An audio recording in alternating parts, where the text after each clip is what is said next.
Ես վարչապետի պաշտոնին տեխնացու ունեմ իհարկե ունեմ։ Այդ անարդարությունը կա,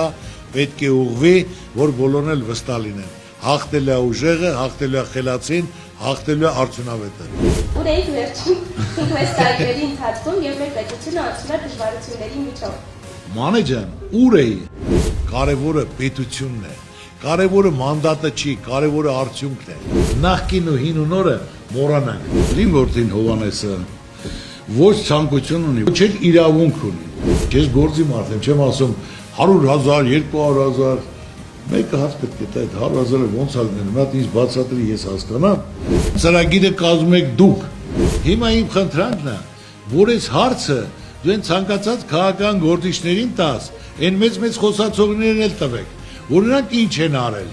Հաջորդը ում արձանը կկառուցեիք, եթե կառուցեիք։ Ես մոտ ժամանակներս ձևաչափը կներկայացնեմ շատ գեղեցիկ անակնկալներով։ Մենք պետք է կարողանանք երկարաժամկետ ծրագիր կազմենք, պատերազմից հետո 5 տարի, 10 տարի, 20 տարի, այն մեր բացողումներն ուղղենք։ Որոշողը մենք ենք, առաջինը պետք է նայենք պետական շահը, ժողովրդի բարեկեցությունը, երկրի անվտանգությունը։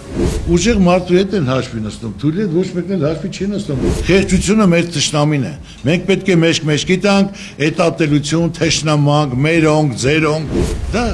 ակսիոմա, դա քննարկման ենթակա չի։ Գագիկ Ծառուկյանի եւ երիտասարդների հարց ու պատասխանը դիտեք Կենտրոն հեռուստաընկերության եթերում փետրվարի 5-ին ժամը 21-ին։